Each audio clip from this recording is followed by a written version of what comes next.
What's up, YouTube? I'm Grover, back at you with another video. And if you saw the title, then you already know what I got. I didn't tell you what cam I was getting because I wanted it to kind of be that shock factor. But there it is, brand new. Trickflow part number. Backwards because of the forward facing camera. I'm going to flip it around and show you guys the cam card. There it is. Trickflow stage 5, 595 lift on both sides, 110 lobe separation angle, and 250, 254 duration at 50.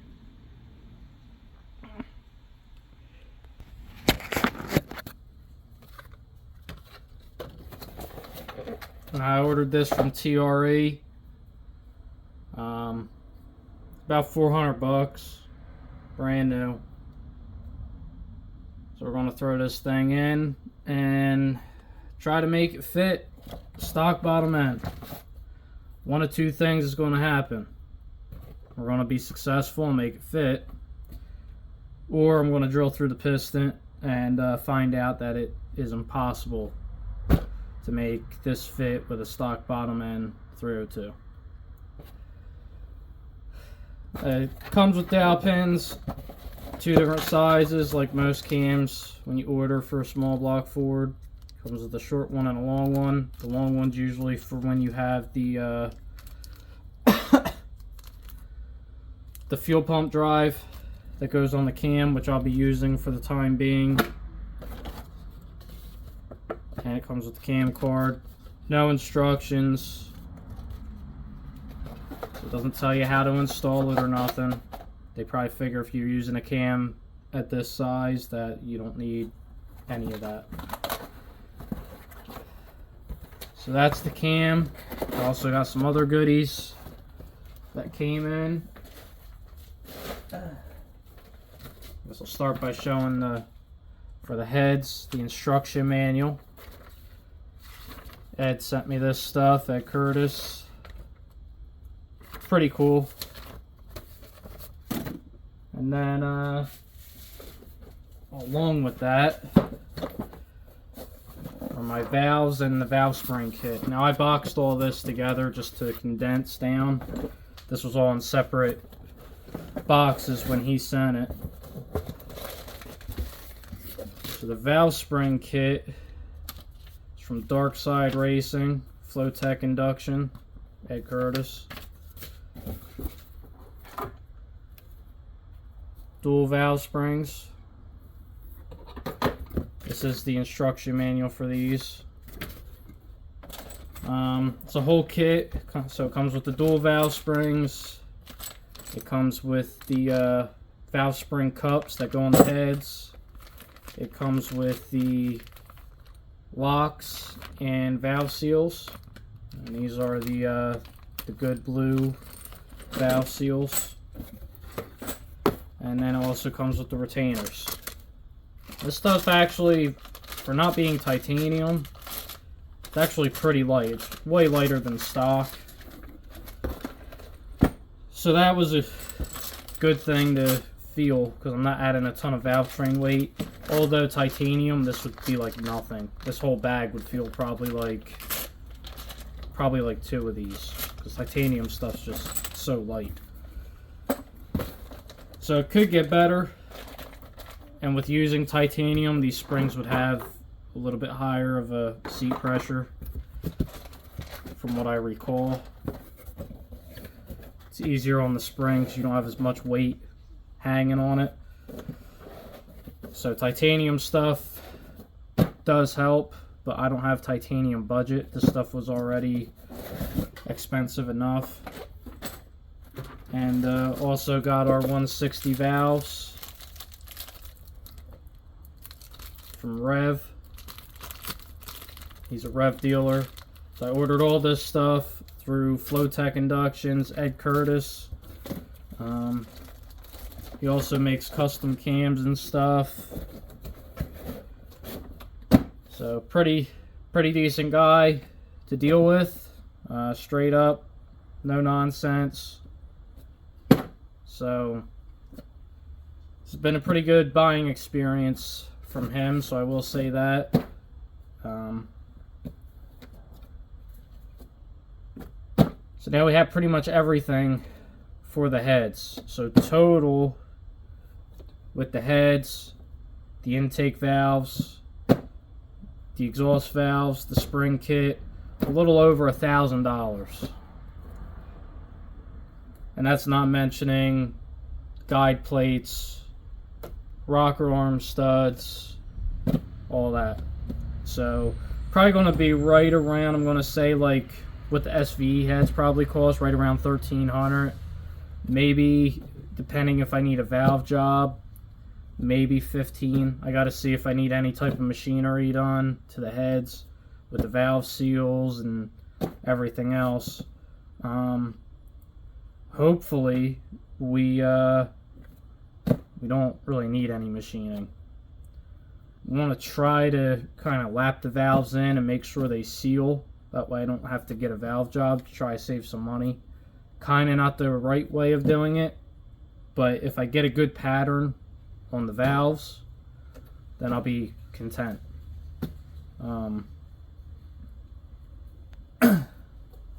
However, I might have to take them and have them done. It's just something I'm going to try to see if it works, and it might not work, so don't hold me to that. But that's where the $1,500 comes in, because I think it's around $250 to have a valve job done. So the right way would be to have the valve job done. Now, yes, that's a little bit more expensive than what the SVE heads were for the CNC'd one. However, this stuff's going to be better than what's in those SVE heads.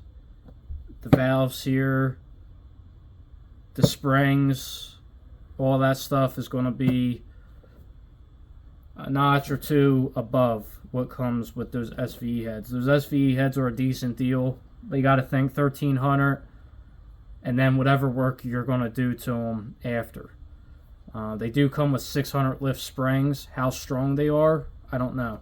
These springs here are set up for this style cam. I talked to Ed. I told him what I wanted. He sent me a part number. I checked it out. He said, get them. I said, I'll buy those. So he shipped this stuff out right away for me. So I really appreciate him working with me and getting me this stuff. So that's that. Waiting on a Summit exchange for head gaskets, because the head gaskets I ordered, I don't know if I told you guys already. I ordered 23 thousandths compressed, but the bore size was 4155 for a non-SVO block. So I ended up getting 27 thousandths compressed head gaskets that are 30 over, 40-30 bore size. I'm waiting for them to come in. They should be here hopefully next week. And also along with that, I ordered a set of guide plates so I can get these heads together and get this engine together. After I get the cam and the engine, I'll probably put 2 of the new valves in with those helper springs I showed you guys before. I'm going to remeasure push rod length. Make sure that it's what I came up with, which was 6150 push rods, what I would need with that 27 thousandths compressed gasket. So I just want to verify that that number remains the same with the new cam. Some of your cam shafts are cut on different base circles, meaning the circle of the cam, the diameter, could be either bigger or smaller. So I want to make sure that I get the correct push rod length, because that is crucial to any engine, but this combination as well. So I'm going to do that just to make sure that it is a 6150 push rod that I need. It don't take too long to do, so it's worth it to me just to double check it and make sure that that's what I need, or to learn that I need a different size push rod. Hopefully it's the same, because that would just make life a little bit easier instead of me playing with the tool like you guys seen me do in the past video. Then I gotta clean all the lifters, the roller rockers, and then I can get this stuff going together. I am going to use the $150 lifters and gold rockers that you guys saw me get in the past. So I'm going to clean these up the best I can, try to get any crap out of them that's in them. And because they've been sitting up on the desk over here and, you know, do work and stuff, and stuff gets dirty. So I'll make sure that all that stuff's clean, spray it out with brake cleaner or carb cleaner, and try to get it as clean as possible, blow it out with air and everything. So hopefully we can have this engine going together. I still have a lot to do. This cold put me way behind on the car. I still gotta get the car rolling. I haven't touched the car at all, so you guys haven't really missed out on anything. Today's actually probably the best I felt in the last 3 weeks. So it's been beating me up. It's been brutal. The whole family got it. My son, my wife, we're all we've all been sick for quite a while. So hopefully I'm on the up streak here with it. So I want to get this done as soon as possible, just because I want my car back and I'd like to drive it before the end of the year again. Anyway, guess we could throw the cam in real quick. You guys watched me put the Lunati cam. I don't know if I showed you guys the Steeda cam when I did that one. Cam 3 going in, and this is the last one that I'm doing in this engine, at least before it goes in the car. So let's get to it. Walk over there with me. Already got the assembly lube over there. The only thing I might have to do is move a couple things to set you guys up so you can see what I'm doing.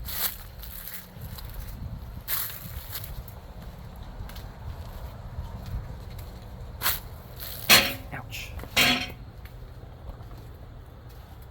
Alright, I'll set this down. Try to dig this thing out.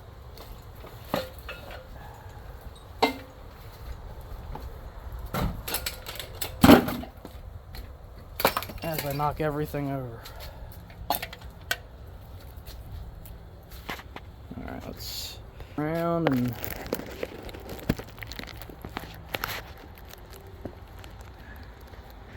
so I already got the old cam out. Somebody's actually gonna buy it. So that's actually sold already. Sold that and a pair of lifters out of another engine.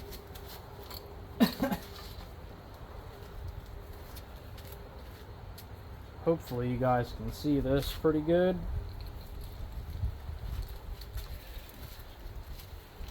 Don't really care if you see me.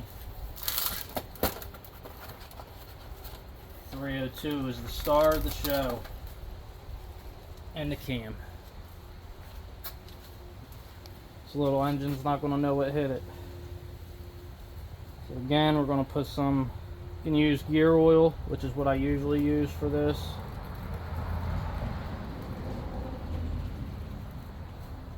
Gonna coat it. It don't have to be super pretty. You should probably wear gloves when you do it, but I'm not a fan of gloves, so.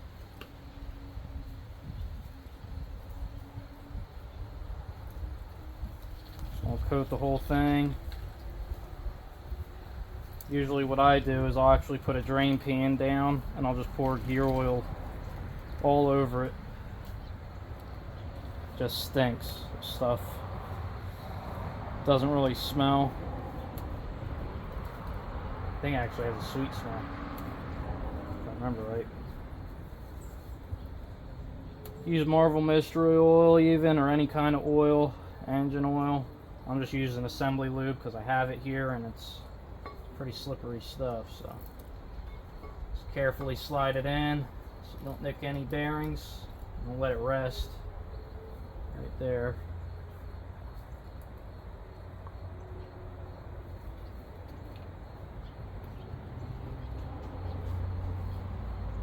Carefully.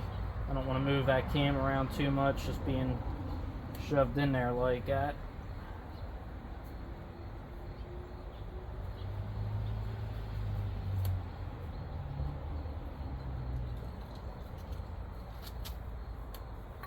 There we go. They do make a tool, install tool for this.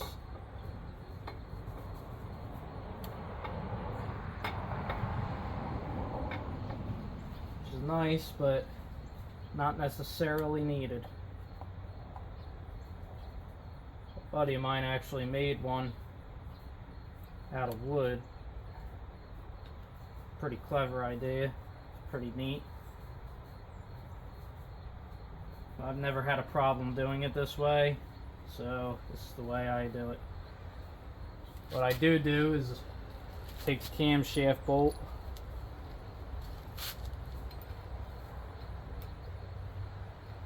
once you start getting this in, you lose a little bit. I keep the washer on it just so I can grab it. Have a little something extra to hold on to.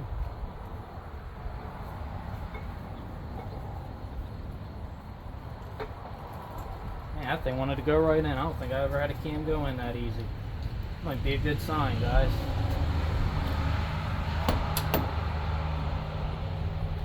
Now that the cam's in, we can put the plate on. These are marked back, bottom, so the engine's upside down. Don't go like that. That bottom's going to be up top since the engine's upside down. So I'm going to throw these bolts in.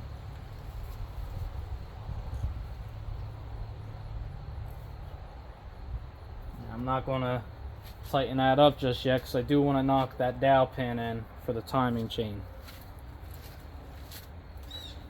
So I'm leaving that loose, which it should clear even tight, but if for some reason this decides that it wants to move up, or something silly, it might try to drag on it. So just, I don't know, I'm weird. Just going to leave it loose just in case and knock it in. I want to use the long one again.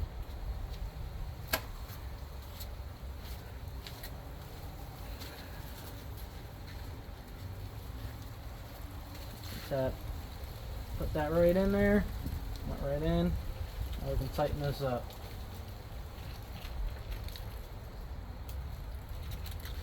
All right.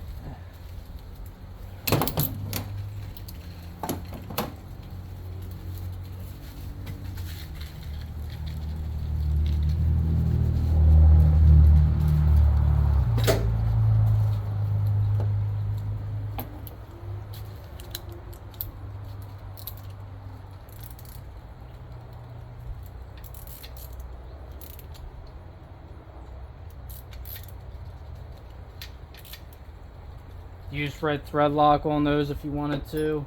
Ain't gonna hurt nothing. And now we can put our timing chain on.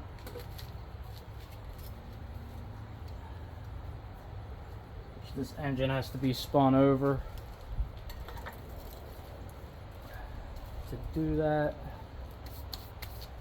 And I'm not sure where. Right in the oil, that's where it went.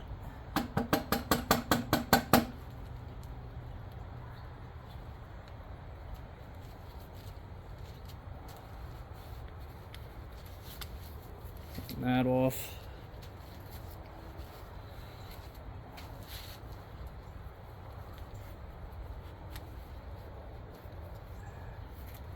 All right.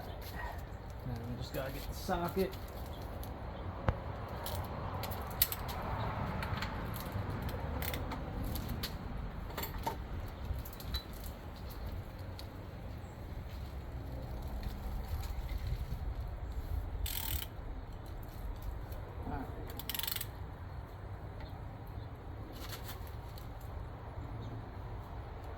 Might be a little tricky to do upside down, but I think I'll manage okay.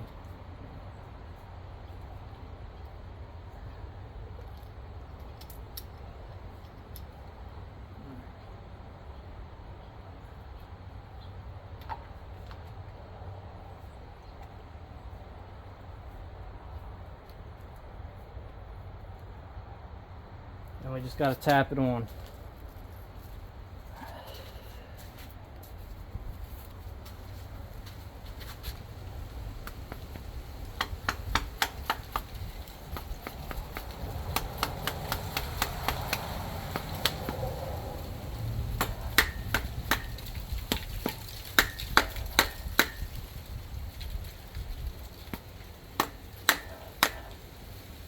Alright.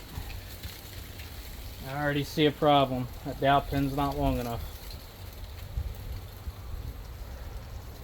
Hopefully, when I tighten this up, it sucks the dowel pin into this hole. Hopefully. I'll line it up best I can. Screw our cam bolt in. You can put some thread lock on that too. I don't usually use thread locker unless it's absolutely necessary.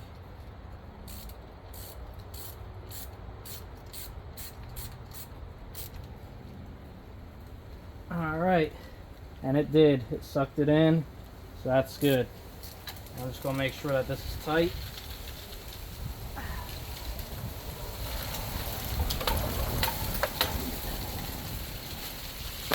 There it is, installed. It's 2 degrees advanced. I even thought about going a little bit more. I had the other one 2 degrees advanced, but I think I'm going to try it where it's at right now. So I didn't want to pull this off and change it. So I'll try it, and if I want to change it later, I'll just pull the front cover off and change it. Try a different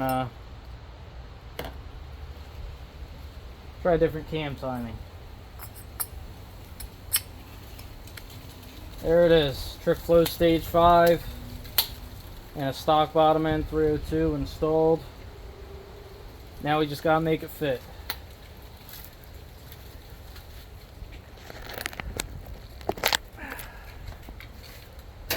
There you guys have it. Alright, I think I accomplished the one thing I wanted to do today, so I'll pack it up and enjoy the rest of my day. Thank you guys for watching. If you like this stuff, like and subscribe. And I'll catch you guys on the next one. See you guys later.